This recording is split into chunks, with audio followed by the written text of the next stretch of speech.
भादो माह की गणेश चतुर्थी व्रत कथा। एकदंत भगवंत गणपति नमो नमः। वक्रतुंड गणराय गणपति नमो नमः।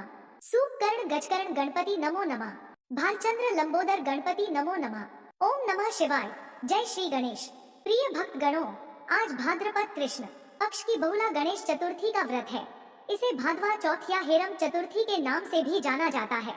इस दिन श्री गणेश जी के हेरम स्वरूप की पूजा की जाती है। गणेश जी का यह स्वरूप अत्यंत ही वीर भयंकर है, जिनका ध्यान करने से भक्तों को साहस, स्थिरता, सुरक्षा, सुख, शांति, समृद्धि की प्राप्ति होती है। इनकी पूजा करके कथा महिमा को सुनने वाला व्यक्ति कभी भी निर्धन नहीं होता तथा शत्रु का उसे भय भी नहीं रहता।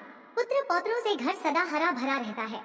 इस दिन बहुला गाय माता की भी पूजा की जाती है, जिससे संतान को लंबी उम्र का वरदान प्राप्त होता है और उनका भविष्य उज्जवल होता है। तो आज मैं सुना रही हूँ विनायक गणपति जी की और बहुला गाय माता भादवा चौथ माता की संपूर्ण व्रत कथा महिमा। तो इसीलिए आप सभी भक्तगण इस कथा को आधा अधूरा छोड़े बिना पूरे अंत तक सुनिएगा। इससे व्रत का पूर्ण फल प्राप्त होता है तथा कथा को आधे पर ही त्याग करने से प्रथम पूज्य गणेश जी का अपमान होता है। तो आप कथा को पूरा सुने। बहुला चतुर्थी व्रत की पौराणिक कथा। द्वापर युग में जब भगवान विष्णु का कृष्ण अवतार हुआ, तब उनके सहायक के रूप में देवी देवताओं ने भी गोप गोपियों का रूप लेकर अवतार लिया। गौ शिरोमणि कामधेनु भी बहुला नाम की गाय बनकर नंद बाबा की गौशाला में आ गई। भगवान श्री कृष्ण का बहुला से और बहुला का भगवान से अपार स्नेह था। बालक श्री कृष्ण को देखते ही बहुला के स्तनों से दुग्ध धारा बहने लगती थी। श्री कृष्ण बहुला के उस दुग्ध का पान किया करते थे।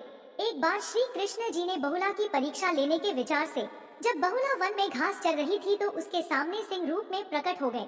बहुला सिंह को देखकर भयभीत हो गई और कांपने लगी, लेकिन हिम्मत करके सिंह से बोली, हे वनराज, मेरा बछड़ा भूखा है, वह मेरी प्रतीक्षा कर रहा होगा। आता मुझे जाने दो, मैं उसे दूध पिलाकर तुम्हारे पास आ जाऊंगी, तब मुझे खाकर अपनी भूख मिटा लेना। सिंह ने कहा कि सामने आए आहार को कैसे जाने दूं? तुम वापस नहीं आई तो मैं भूखा ही रह जाऊंगा। बहुला ने सत्य और धर्म की शपथ लेकर कहा, मैं अवश्य आऊंगी। बहुला की शपथ पर विश्वास करके सिंह ने बहुला को जाने दिया। बहुला अपने बछड़े को दूध पिलाकर अपने वचन की रक्षा हेतु सिंह के पास आ पहुंची।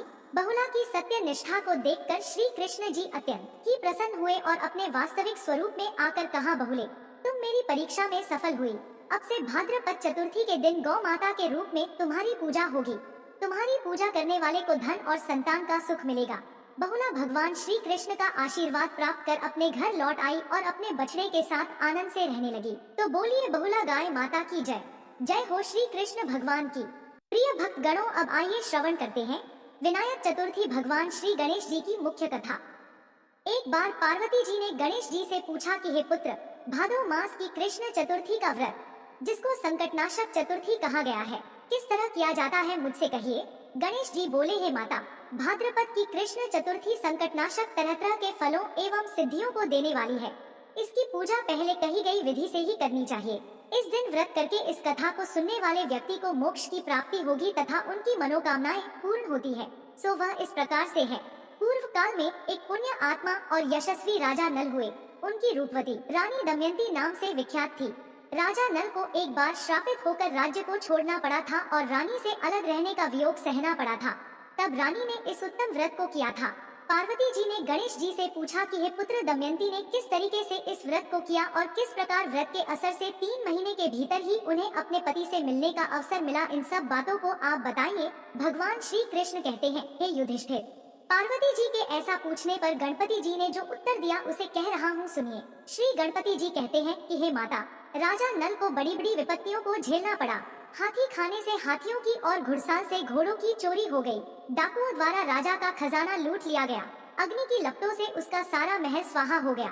मंत्रियों ने भी राजा का साथ छोड़ दिया। राजा जुए में अपना सब कुछ हार गए। उनकी राजधानी भी जुए में हाथ से निकल गई। सब ओर से निराश होकर राजा नल वन में चले गए। उन्हें वन में दमयंती के साथ बहुत से कष्ट उठाने पड़े। अंत में उनका रानी से वियोग हो गया। रानी किसी नगर में एक अमीर घराने में काम करने लगी। रानी अन्यत्र किसी नगर में रहने लगी तथा राजकुमार भी किसी दूसरे जगह नौकरी करने लगा। जो कभी राजा रानी राजपुत्र कहलाते थे, वे भी अब भीख मांगने लगे। नाना प्रकार की बीमारियों से ग्रसित होकर एक दूसरे से बिछड़कर कर्मों के फल पाकर उन्हें भोगते हुए समय गुजारने लगे। एक बार की बात है, वन में इधर उधर भटकते हुए दमयंती ने सरभंग ऋषि के दर्शन किए।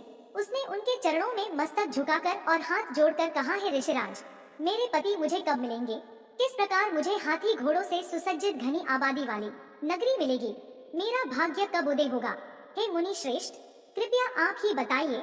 श्री गणेश जी कहते हैं कि दमयंती का यह प्रश्न सुनकर सरभंग ऋषि ने कहा, है दमयंती, मैं तुम्हारे भले की बात कहता हूँ। इससे दारुण दुख का नाश होता है और यह समस्त प्रकार की इच्छाओं को पूरा करने वाला, एक अच्छे फल को देने वाला है। भाद्रपद की कृष्ण चतुर्थी संकट नाशिनी कही गई है।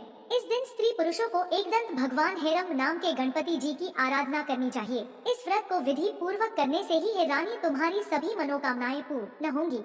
7 माह के भीतर ही तुम्हारे पति तुम्हें मिल जाएंगे। यह बात मैं पूर्ण निश्चय के साथ कहता हूँ। गणपति जी कहते हैं कि सरभंग ऋषि के इन सभी वचनों को सुनकर दमयंती ने भाद्रपद की संकट नाशिनी चतुर्थी का यह व्रत किया। उसी समय से प्रति माह गणेश जी का पूजन करने लगी। 7 माह के भीतर ही इस श्रेष्ठ व्रत को करने से उसे पहले की तरह पति, पुत्र, राज्य और सभी प्रकार के सुख, वैभव आदि की प्राप्ति हो गई। इस तरह मैंने सर्वोत्तम व्रत को बताया है। यह समस्त संकटों का निवारण करने वाला तथा भाग्य की उन्नति करेगा। तो बोलिए गंग गणपते नमः। हे हेरम गणपति महाराज, अपने सभी भक्तों के दुख को दूर करिए, संकटों को काटिए और माताओं को पुत्र की प्राप्ति कराइए, निर्धनों को धन दीजिए और विद्यार्थियों को विद्या दीजिए। जय श्री गणेश प्रिय भक्त गणों। आइए अब श्रवण करते हैं चौथ माता की कथा। कहते हैं कि जब तक गणेश चौथ के दिन चौथ माता की कथा का श्रवण नहीं करेंगे तब तक यह व्रत अधूरा माना जाता है। धन पुत्र देने वाली कहानी। एक नगर में एक बुढ़िया माई रहती थी। वह अपने बेटे के सलामती के लिए 12 महीने की चौथ का व्रत करती थी। हर चौथ को पंसारी से थोड़ा सा गुड़ और घी लाकर 4 लड्डू बनाती, एक बेटे को देती, एक से पूजा करती और एक हथकारे के लिए निकालती और एक चांद उगने पर खुद ग्रहण करती थी। एक बार उनका बेटा अपने चाची से मिलने गया। चाची ने उस समय भादवा चौथ का व्रत रखा था। चाची से उसने पूछा कि माँ तो 12 चौथ करती है। चाची बोली, तेरी माँ तेरी कमाई से बहुत ही अच्छा अच्छा तरमाल खाने के लिए 12 चौथ करती है। तू परदेश जाए तो वह एक भी चौथ नहीं करेगी। अब लड़के को लगा कि चाची सच कह रही है। घर आकर माँ से कहा, माँ मैं परदेश जा रहा हूँ, यहाँ तो मेरी कमाई खाने पीने में उड़ाती रहती है। माँ ने समझाकर रोकना चाहा पर बेटा नहीं माना। माँ ने उसे साथ ले जाने के लिए चौथ माता की आंखें दी और कहा, पुत्र मुसीबत में यह आंखें तेरी मदद करेंगी। अब वह माँ से आंखें लेकर रवाना हो गया। घूमते हुए एक नगर में पहुंचा। उसने देखा एक बूढ़ी माँ रोती जा रही थी और पुआ बनाती जा रही थी। उसे देखकर बड़ा दुख हुआ। उसने कारण पूछा तो बूढ़ी माँ ने कहा, बेटा इस नगर की पहाड़ी पर एक बहुत बड़ा राक्षस रहता है। पहले यह नगर में आकर कई लोगों को खाने के लिए मार दिया करता था। अब राजा हर घर से एक आदमी उस राक्षस के पास भेजता है और आज मेरे बेटे की बारी है, इसलिए रो रही हूँ और उसी के लिए पुआ बना रही हूँ, क्योंकि मेरे बेटे ने कहा, माँ आज मैं मरने वाला हूँ तो मुझे पुआ खाने का बड़ा मन है, तो मुझे अंतिम समय तो पुआ बनाकर खिला दे। तो हे बेटे, आज मैं उसी की इच्छा पूरी करने के लिए पुए बना रही हूँ। वह लड़का बोला, हे बूढ़ी माँ, वह पुआ मुझे खिला दे, तेरे बेटे की जगह पर मैं चला जाता हूँ। बूढ़ी माँ ने खीर पुए उसे खिला दिए। खा पीकर वह सो गया। रात को राजा के सैनिक उसे लेने आए तो बूढ़ी माँ ने अपने बेटे की जगह उसको वहाँ भेज दिया। दैत्य के सामने पहुँचने पर उसने चौथ माता के आंखें दैत्य की तरफ फेंक कर कहा, है चौथ माता, यदि मेरी माँ मेरी सलामती के लिए व्रत करती है तो दैत्य का सिर कटकर गिर जाए। अब माता का चमत्कार देखिए। तुरंत दैत्य का सिर कट गया और लड़का वापस आ गया। राजा ने उसे उपहार देकर विदा किया। अब चलते चलते दूसरे राज्य के नगर में पहुंचा। इस राज्य में आवा तभी पकता था जब एक इंसान की बलि दी जाती थी। राजा ने उसे पकड़कर सिपाहियों से आवा में चुनवा दिया। लड़के ने आंखें आवे में डाली और कहा, है चौथ माता, यदि मेरी माँ मेरे लिए व्रत करती है तो आवा मेरी बलि लिए बिना ही झट से पक जाए। आवा तुरंत ही पक गया। आवे में से मिट्टी की जगह सोने चांदी के बर्तन निकले। अंदर से लड़का बोला, बर्तन धीरे निकालना भैया, मुझे लग नहीं जाए। अब राजा ने उसे निकलवाया और पूछा, इस आवे से तुम बच कैसे गए? लड़के ने बताया कि उसकी माँ चौथ माता का व्रत करती है, व्रत के कारण ही वह बच पाया है। राजा को बड़ा आश्चर्य हुआ। उसने एक चांदी की सुराही मंगवाई और कहा कि इस सुराही की नली से निकल कर दिखाओ, तभी मुझे विश्वास होगा। लड़के ने चौथ माता को याद करके आंखें सुराही में डाले और कहा, है चौथ माता, आपने मुझ पर बड़ी कृपा की, अब एक कृपा और करिए, मैं भंवरा बनूं, सुराही से निकलूं। लड़का भंवरा बनकर सुराही से निकल गया। राजा ने खुश होकर राजकुमारी का विवाह उसके साथ करवा दिया और सभी लोगों को चौथ माता का व्रत करने को कहा। अब कुछ दिन बाद उसे माँ की याद आई। उसने राजा के पास जाकर खुद के नगर जाने की इच्छा जाहिर की। राजा ने रथ, घोड़ा, हाथी और खूब सारा दान दहेज देकर उसे विदा किया। चौथ के दिन अपने नगर में पहुंचा। वह अकेला पंसारी के यहाँ माँ का इंतजार करने लगा। सोचा चौथ है तो माँ यहाँ जरूर आएगी। थोड़ी देर बाद लकड़ी टकती हुई माँ वहाँ आती हुई दिखाई दी। उसकी माँ की आंखों में जाले आने के कारण दिखाई कम हो गया था। लड़के ने जानबूझकर अपना पैर लकड़ी के आगे कर दिया और कहने लगा, बल रे पूत काटी मेरे पैर के लगा दी। माँ ने उसे नहीं पहचाना। कहने लगी, भैया मुझे चाहे कितना भी गाली क्यों ना दे दो, लेकिन मेरे बेटे को कुछ मत कहना। बेटा माँ के चरणों में गिर पड़ा और कहा, माँ मैं तेरा ही बेटा हूँ, मुझे माफ कर दो। माँ ने उसे गले लगा लिया। नगर के लोगों ने विश्वास नहीं किया कि यह उसी का बेटा है। बूढ़ी माँ ने चौथ माता को याद करके कहा, है चौथ माता, तुम भी तो एक माँ हो। यदि मैं अपने बेटे के लिए व्रत रखती हूँ तो मेरे स्तन में दूध भर जाए और उसकी धार मेरे बेटे के मुख में गिरे। माँ के स्तन से दूध की धार निकलकर बेटे के मुख में गिरने लगी। लोग चौथ माता की जय जयकार करने लगे। उस नगर के सभी लोग चौथ माता का व्रत करने लगे। हे चौथ माता, जैसे बूढ़ी माँ और उसके बेटे की सहायता की वैसे ही हमारी भी करना। कहानी कहते सुनते हुंकारा भरते सभी पर अपनी कृपा दृष्टि बनाए रखना। बोलो चौथ माता की जय। जय श्री गणेश। उमापति शिवशंकर भगवान की जय। जय श्री गणेश। प्रिय भक्त गणों, अब आप आगे श्रवण करेंगे भादवा चौथ माता की कथा। यह कथा अखंड सुहाग देने वाली कथा है, तो इसे पूरा अंत तक सुनिए। पुराने समय की बात है। एक ब्राह्मण था जिसके घर एक बेटा और बहू थे। बेटा और पिता कुछ कमाते तो नहीं थे। जो बहू के साथ आया हुआ दहेज का धन था उसी से अपना काम चलाते थे। जब भी बहू बाहर कचरा डालने जाती थी तब उसके पास वाली पड़ोसन उससे पूछती थी, आज खाने में क्या खाकर आई हो? तब वह बोलती कि मैं तो बासी और ठंडा भोजन खाकर आई हूँ। एक दिन साहूकार के बेटे ने यह बात सुन ली। वह वहाँ से चला गया और अपनी माँ के पास जाकर बोला, माँ तू तो अपनी बहू को रोज गर्म खाना खिलाती है और वह फिर बाहर जाकर यह बोलती है कि मैं तो बासी रोटी खाकर आई हूँ।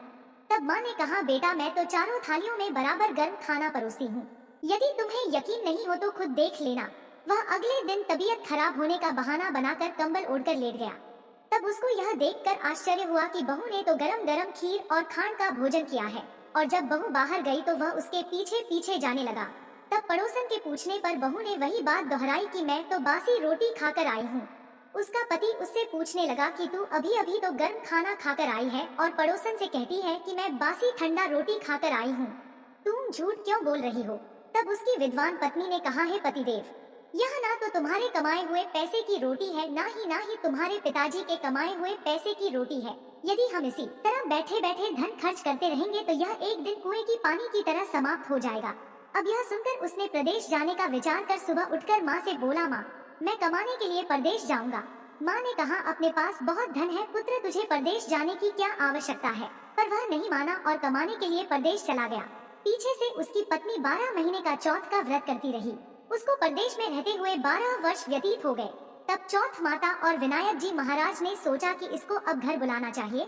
चौथ माता लड़के के सपने में जाकर बोली कि तू अब घर चला जा, तेरी पत्नी को तेरी बहुत याद आती है।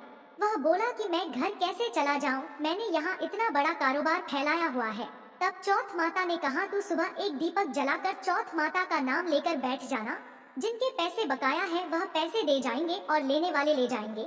लड़के ने वैसा ही किया और उसका सारा काम एक ही दिन में निपट गया। जब वह घर जा रहा था तो उसे रास्ते में एक सांप दिखाई दिया जो आग के पास जा रहा था। उसने सांप को आग से बचाने के लिए दूर कर दिया।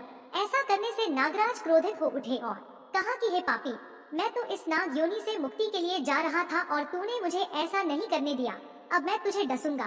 तब वह लड़का बोला, मैं 12 वर्ष बाद अपने घर जा रहा हूँ, आप मुझे अवश्य ही डस लीजिएगा, किंतु आज मुझे अपने घर वालों से मिलने दीजिए।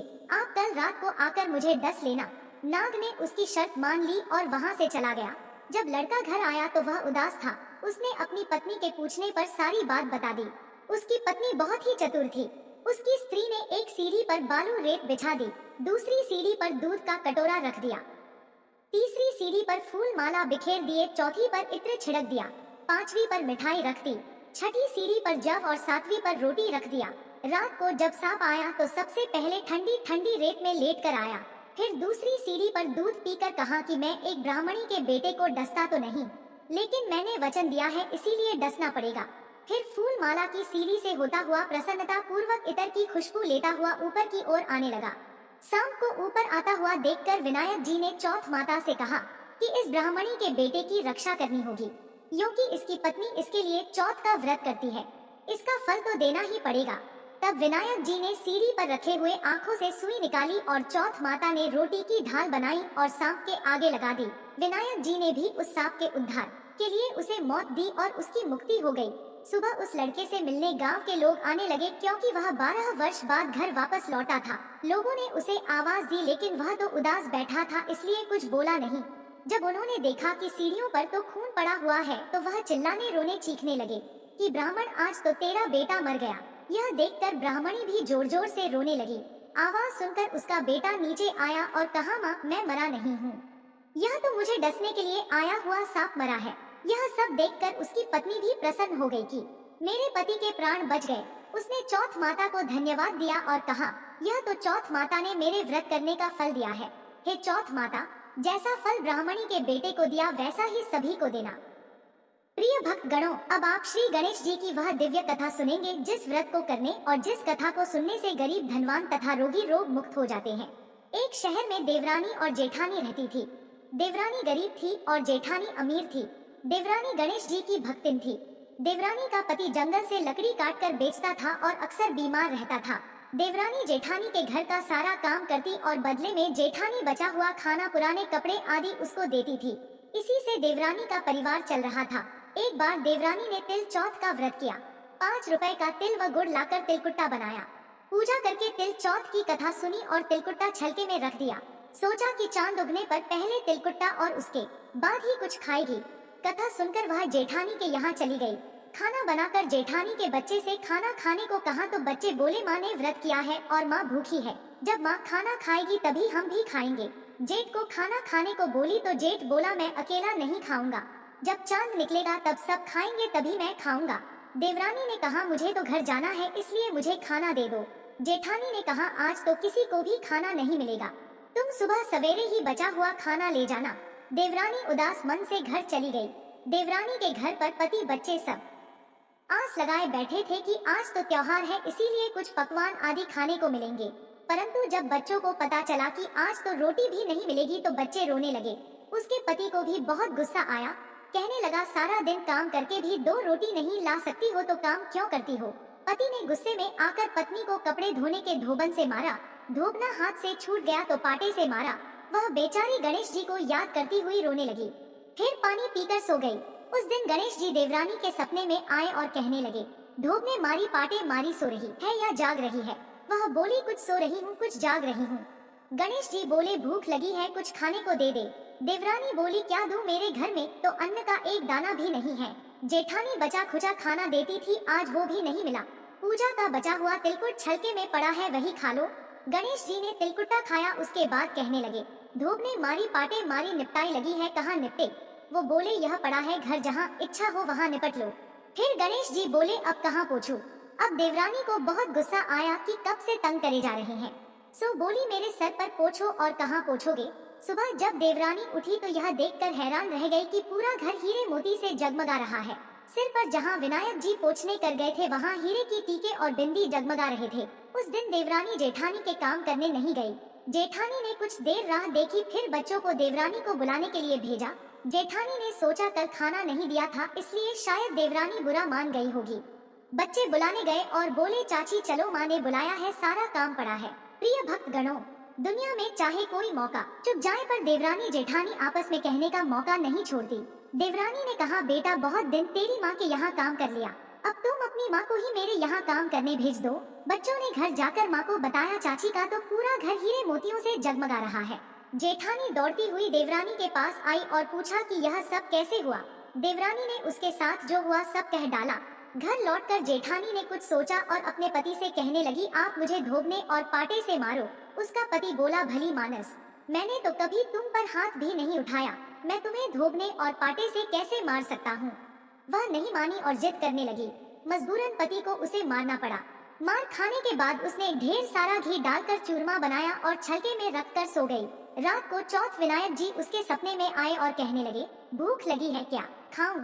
जेठानी ने कहा, है गणेश जी महाराज, मेरी देवरानी के यहाँ तो आपने सूखा चुटकी भर तिलकुट्टा खाया था, मैंने तो तर घी का चूरमा बनाकर आपके लिए छलके में रखा है, फल और मेवे भी रखे हैं, जो चाहे खा लो।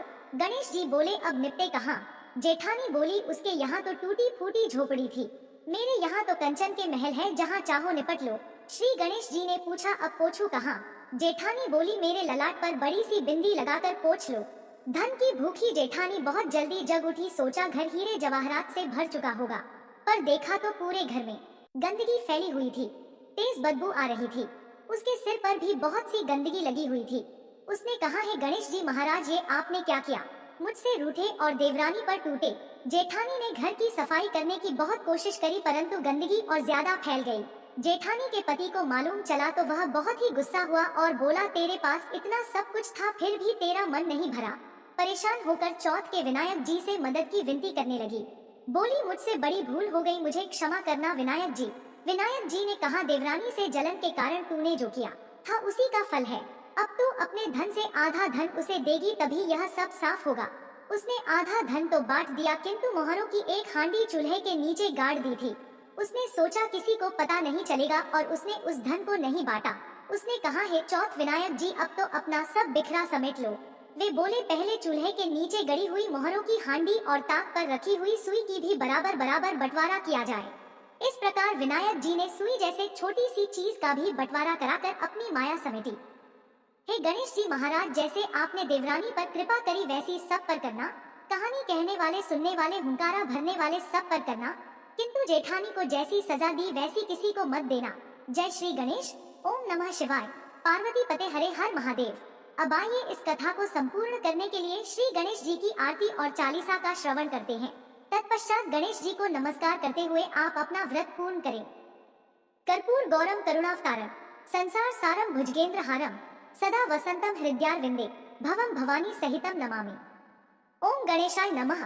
हे गणेश भगवान, आप अपने सभी भक्तों पर कृपा दृष्टि बनाए रखिए।